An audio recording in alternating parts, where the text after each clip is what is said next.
E aí, galera, sejam todos bem-vindos ao meu canal. E a partir desse vídeo, nós vamos continuar aquela nossa saga hematológica. Vamos falar de talassemias. Vocês sabem distinguir as formas de talassemia? Não? Então vejam esse vídeo até o final, inscrevam-se no canal, deixem um like, ativem o sininho para mais notificações e façam seus comentários. Isso é fundamental para o crescimento e melhoria do conteúdo. Agora, sem mais enrolação, toca ali pau nesse vídeo.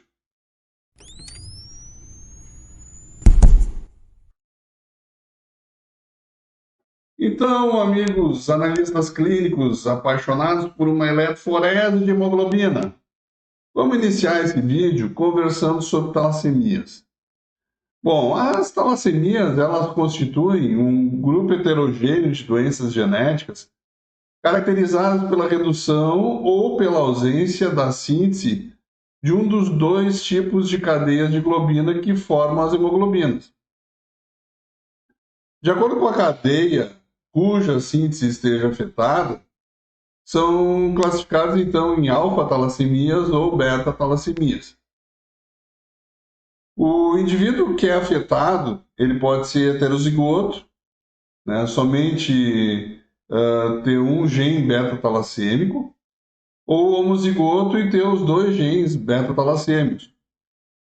E as talassemias, elas também exibem uma grande heterogeneidade molecular.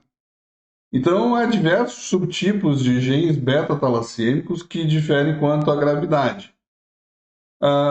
Assim, muitos homozigotos são, na verdade, heterozigotos compostos, porque possuem os dois genes beta-talassêmicos com defeitos moleculares diferentes e que originam, então, uma variedade clínica muito ampla.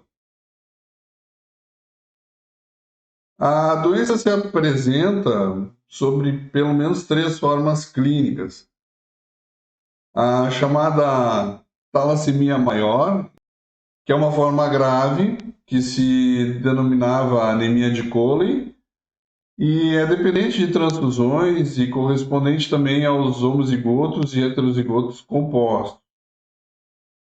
A gente tem a talassemia intermediária, que é uma forma sintomática menos grave, com níveis de hemoglobina entre 8 e 10 gramas por decilitro, e que, em geral, não depende de transfusão.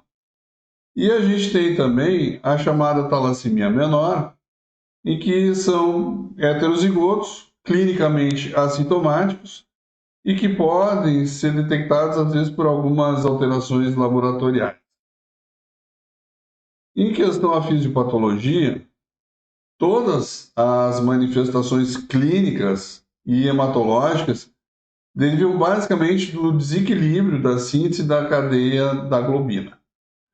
Na beta-talassemia homozigótica, a síntese da cadeia beta está ausente, denominada beta-zero talassemia, ou muito diminuída, a beta-mais talassemia. Nos casos de beta-mais talassemia, a quantidade de síntese residual pode variar de menos de 5% a quase 90% em relação ao normal. A reduzida disponibilidade de cadeias beta limita, então, o número de moléculas completas de hemoglobina por célula, causando o que a gente diria uma microcitose e uma hipocromia. Por outro lado, o excesso relativo de cadeias alfa precipita-se nos eritroblastos, determinando, então, sua destruição precoce na medula óssea, apesar da hiperplasia eritroide que vai ter na medula e da liberação das hemácias maduras e deficientes, porque elas vão ser deficientes. Além disso, as hemácias contendo as cadeias precipitadas, elas vão ser destruídas prematuramente já no baço, resultando num quadro hemolítico. As cadeias precipitadas também alteram a membrana eritrocitária, contribuindo então para outra destruição precoce das hemácias e para a chamada pecilocitose ou poiquilocitose. Em relação às manifestações clínicas, os heterozigotos são habitualmente assintomáticos, embora o defeito possa ser detectado por exames laboratoriais. Os portadores de dois genes anormais, ou homozigotos, ou até mesmo os heterozigotos compostos, eles têm manifestações clínicas que podem variar desde uma anemia grave, incompatível com a vida, até formas benignas, praticamente assintomáticas. E as formas sintomáticas mais graves vão se caracterizar por uma associação de graus variáveis de anemia hemolítica hipocrômica, uma hiperplasia eritroide da medula óssea, uma hepatomegalia, uma esplenomegalia, um retardo do desenvolvimento somático e sexual e também deformidades do esqueleto evidentes nos ossos do rosto e do crânio. A anemia, com as suas manifestações habituais de astenia, palidez, fraqueza muscular, taquicardia, sopros no precórdio, insuficiência cardíaca, menor desenvolvimento físico e sexual e maior suscetibilidade de infecções. Nos homozigotos, constitui a manifestação mais importante, sendo em geral detectada nos primeiros anos de vida, e os níveis de hemoglobina abaixo de 7 gramas por decilitro são bastante comuns. E na ausência de tratamento, produzem um quadro clínico muito exuberante. Alguns pacientes, embora sintomáticos, eles mantêm níveis de hemoglobina mais elevados, entre 7 e 10 gramas por decilitro, e são classificados como talassêmicos intermediários. Finalmente, os heterozigotos têm níveis discretamente diminuídos de hemoglobina detectável em um exame hematológico, mas habitualmente são assintomáticos. O hipodesenvolvimento somático e sexual. Com isso, a gente está falando do menor crescimento pondero-estatural, uma redução da massa muscular e ausência ou retardo da maturidade sexual nos pacientes que alcançaram a adolescência. Também a gente tem a hiperplasia da medula óssea. Dá para dizer que existe uma impressionante hiperplasia eritroide na medula óssea, aumentada de cerca de 7 a 300 vezes em relação ao normal. As principais consequências dessa grande massa de tecido medular vão ser o shunt de uma grande fração de débito cardíaco, produzindo uma expansão de 70 a 100% do volume circulante e contribuindo para uma anemia dilucional, um grande desvio de nutrientes e energia alimentar para a medula óssea e um aumento na absorção gastrointestinal de ferro e também as alterações ósseas. A hiperplasia da medula óssea ela é ineficaz, porque ela não tem nenhum efeito benéfico, uma vez que a maioria dessas células proliferantes vão ser destruídas na medula óssea. E a destruição contínua dessa grande massa de precursores eritroides leva à liberação de algumas enzimas intracelulares, entre elas a desidrogenase lática, e o aumento da produção de derivados de ácidos nucleicos e da hemoglobina, que vão ser pelo menos o ácido úrico e as bilirrubinas. As alterações ósseas, dentárias, faciais e articulares. A intensidade das anormalidades ósseas reflete, em geral, a gravidade da doença, ou pelo menos a eficiência do tratamento. São particularmente evidentes no crânio e no rosto, na protuberância da região frontal, nas regiões malares, na depressão na ponta do nariz, na horizontalização dos orifícios nasais, uma hipertrofia maxilar contendo a expor dentes e gengivas superiores, e também uma possibilidade maior de acometimento de fraturas, As anormalidades ósseas podem ser evidenciadas por um exame radiológico. A gente tem a esplenomegalia e o hiperesplenismo. O aumento do baço nos pacientes né, que não são adequadamente transfundidos, pode ser uma característica muito importante, chegando a provocar um abaulamento do abdômen. A esplenomegalia pode provocar uma trombocitopenia e uma neutropenia, como também pode agravar a anemia devido à expansão do volume plasmático e à diminuição de sobrevida das hemácias próprias ou até mesmo aquelas que foram transfundidas. O aumento moderado do baço nos primeiros anos de vida pode regredir com as transfusões e muitos pacientes podem corretamente ser tratados e não apresentar mais a esplenomegalia. Mas, no entanto, algumas grandes esplenomegalias geralmente não vão regredir. E, nesses casos, pode ser necessário uma retirada do baço, uma esplenectomia, para reduzir a exigência de transfusões e também diminuir a possibilidade de uma trombocitopenia.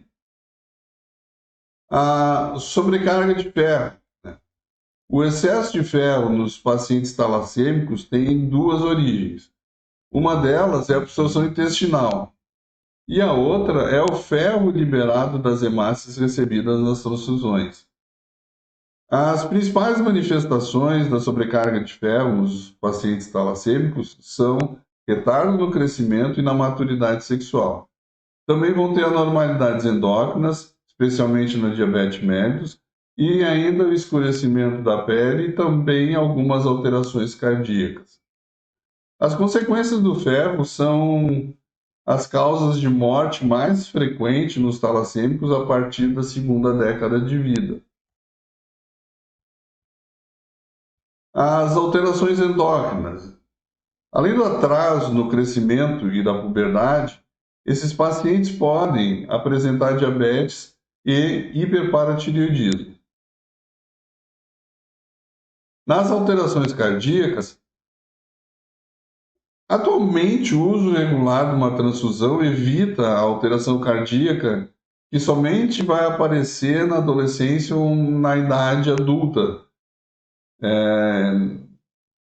E também na dependência de quão rigoroso foi o uso de alguns quelantes. Os ecocardiogramas, eletrocardiogramas de 24 horas, que é o Holter, as angiocardiografias isotópicas com TECNEST 99, demonstram algumas alterações morfológicas e funcionais muito antes do aparecimento das manifestações clínicas. A ressonância magnética, ela é um excelente método não invasivo para avaliar a quantidade de ferro depositado no tecido cardíaco. A cardiomegalia e a circulação hiperdinâmica nos primeiros anos de vida podem ser revertidas ou evitadas pelas transfusões. E as complicações da segunda década de vida e a probabilidade de morte cardíaca pode ser, então, extremamente reduzida com o uso regular de alguns quelantes de ferro. E nas alterações hepáticas, nos adolescentes, são comuns lesões grosseiras nos hepatócitos, grandes grânulos de hemosiderina, número excessivo de trabéculas de colágeno e lesões cirróticas avançadas. O uso regular de quelantes de ferro impede ou até mesmo retarda a evolução dessas lesões hepáticas. Outra causa também de lesão hepática nos pacientes dependentes de transfusão são as hepatites virais do tipo B e C. Apesar da morte por insuficiência hepática ser rara nas talassemias, as lesões hepáticas podem determinar algumas alterações do metabolismo hormonal ou até da intolerância à glicose e também níveis de ferritina sérica desproporcionalmente elevados. Bom, em relação às formas clínicas, que a gente já viu bem lá no início, a talassemia maior, a intermediária, a menor. A talassemia maior, ela corresponde, como a gente viu anteriormente, à forma mais grave da enfermidade dependente de transfusão. As manifestações elas surgem durante o primeiro ano de vida, episódios de febre, diarreia, apatia, irritabilidade e palidez. O diagnóstico, ele depende dos exames de laboratório da criança e dos pais. Nessa fase precoce, não há alterações ósseas e uma esplenomegalia, quando tem, ela ainda é discreta. As manifestações elas desaparecem no início do tratamento, quando esse tratamento é correto, e o crescimento se desenvolve então normalmente. Na ausência do tratamento, o quadro clínico ele se agrava progressivamente e a morte pode ocorrer geralmente na primeira década de vida. Quando a anemia é intensa, uma hemoglobina abaixo de 7 gramas por decilitro, normalmente a esplenomegalia é volumosa, né? Vai ter também o atraso no crescimento, a redução da massa muscular, as alterações características craniofaciais e, atualmente, que a gente pode dizer que são raros os talassêmicos maiores que não vão estar recebendo tratamento. Embora ainda sejam comuns alguns casos de crianças tratadas inadequadamente ou até mesmo tardiamente, e que só vão demonstrar então parte das manifestações clínicas. A talassemia intermediária. Essa denominação é uma denominação que se aplica aos casos sintomáticos que não dependem de transfusões regulares e mantêm os níveis de hemoglobina entre 7 e 11 gramas por decilitro, de forma espontânea. Resulta, em geral, da combinação de defeitos genéticos, como homozigose, para genes beta-talassêmicos de menor gravidade, com a combinação de genes beta-talassêmicos graves ou com beta mais talassemia particularmente benigna. As manifestações clínicas predominantes são grande esplenomegalia, redução da massa muscular, úlceras crônicas nas pernas e alterações faciais.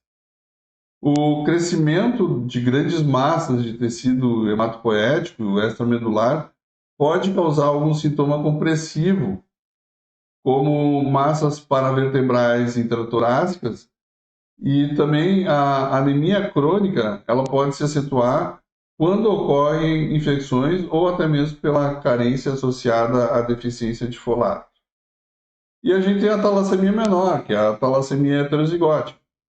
Os heterozigotos beta-talassêmicos são habitualmente assintomáticos, com níveis de hemoglobina, em média, ligeiramente reduzidos. Reduções mais acentuadas dos níveis de hemoglobina podem ocorrer, né, normalmente na infância, ou na presença de alguma infecção, ou também algum processo inflamatório crônico, e no caso mais específico também pode ocorrer na gravidez.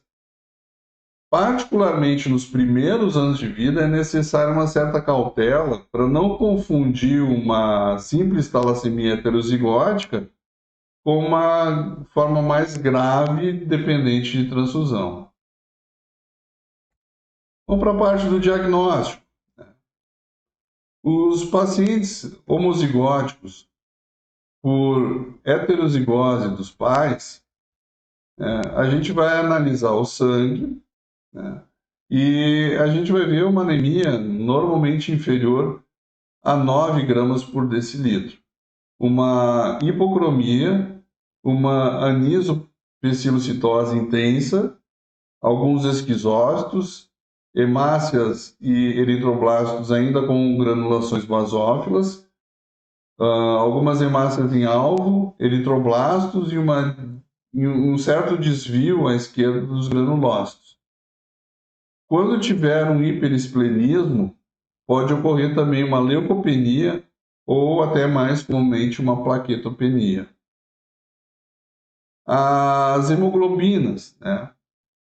Na eletroforese de hemoglobina a gente vai ver um aumento da hemoglobina fetal, em geral de 20 a 100% do total.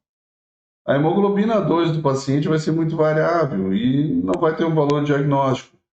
Em contraposição, os pais, sendo heterozigóticos, vão ter elevação da hemoglobina A2. A gente tem também os heterozigotos assintomáticos. No sangue, os níveis de hemoglobina vão estar ligeiramente diminuídos, de 10,5 a 13 gramas por decilitro. Mas pode ser mais baixo ainda na gravidez ou em alguns dos primeiros anos de vida. Mas a gente vai ver uma microcitose, uma hipocromia com ferro sérico normal e às vezes até mesmo uma hipocromia com ferro sérico ligeiramente elevado. E nas hemoglobinas, né, por eletroforese, a gente vai ter o aumento da hemoglobina A2, tá, entre 3,5% a 6%. A hemoglobina F vai estar normal ou ligeiramente aumentada, em torno de 5%. E vai existir uma forma rara em que a hemoglobina A2 e a hemoglobina F vão estar elevadas no heterozigoto. Já chegando mais para a parte final, a gente vai ver alguma coisinha do tratamento. O tratamento conservador da talassemia, ela fundamenta-se basicamente em transfusões de sangue, né, da terapêutica quelante e também da esplenectomia, e ainda um certo apoio psicológico.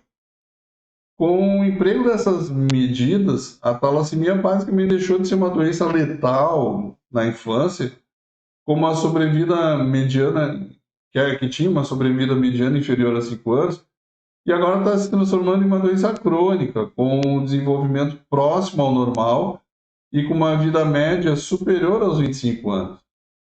Alternativamente, o transplante de medula pode erradicar a doença, substituindo a medula anormal pelo tecido hematopoético de um doador saudável, né, ou até mesmo heterozigótico.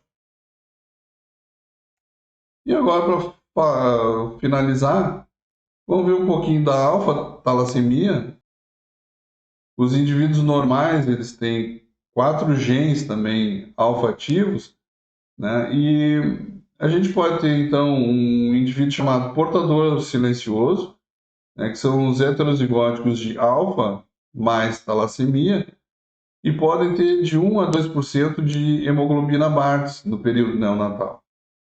E na vida adulta podem ter uma ligeira hipocromia de detecção difícil, ou o sangue periférico pode ser perfeitamente normal. O único meio seguro daí de detectar esse portador silencioso vai ser através de pesquisas do DNA. O traço alfa-talassêmico, que vai corresponder aos heterozigóticos de hemoglobina alfa 0 da talassemia ou os heterozigóticos alfa mais talassêmicos. São clinicamente normais, mas podem apresentar uma microcitose e uma hipocromia. E no período neonatal, eles têm cerca de 5 a 10% de hemoglobina Bartz. Já na vida adulta, eles têm uma hipocromia, um ferro sérico normal, e somente vão ser diagnosticados pela medida da relação sintética de alfa e beta, sendo uma relação em torno de 0,7, ou por métodos de análise do DNA. E a gente vai ter a doença ou enfermidade por hemoglobina H. Nesses pacientes, somente 1/4 dos genes alfa vai estar ativo. E na vida adulta vai predominar a hemoglobina A, acompanhada de 5 a 30% de hemoglobina H. No período neonatal vai predominar a hemoglobina F, com 10 a 20% de hemoglobina Bartz, e pouca quantidade de hemoglobina H. A hemoglobina H ela pode ser identificada por eletroforese ou pela coloração supravital no sangue com o azul de cresceu brilhante. O quadro clínico é uma talassemia maior ou intermediária, com anemia hemolítica crônica de gravidade variada, esplenomegalia e alterações ósseas. E o esfregaço sanguíneo mostra uma certa hipocromia e pecilocitose. E a hidropsia fetal por hemoglobina Bartz. No homozigoto de alfa-0 talassemia, como não há uma síntese das cadeias alfa, não há hemoglobina A nem a F. E o hemolizado contém unicamente hemoglobina Bartz e pequenas quantidades de hemoglobina H e a hemoglobina Portland. Vai ocorrer uma morte intrauterina ao final da gestação ou poucas horas após o nascimento. Vai ter também uma grande hepatosplenomegalia, um edema semelhante aos observados nas enfermidades hemolíticas dos recém-nascidos. Bom, gente, não se esqueçam de se inscrever no canal, deixa aquele like bacanérrimo para encher meu coração de alegria. Fiquem com Deus, permaneçam bem, permaneçam seguros e até o próximo vídeo.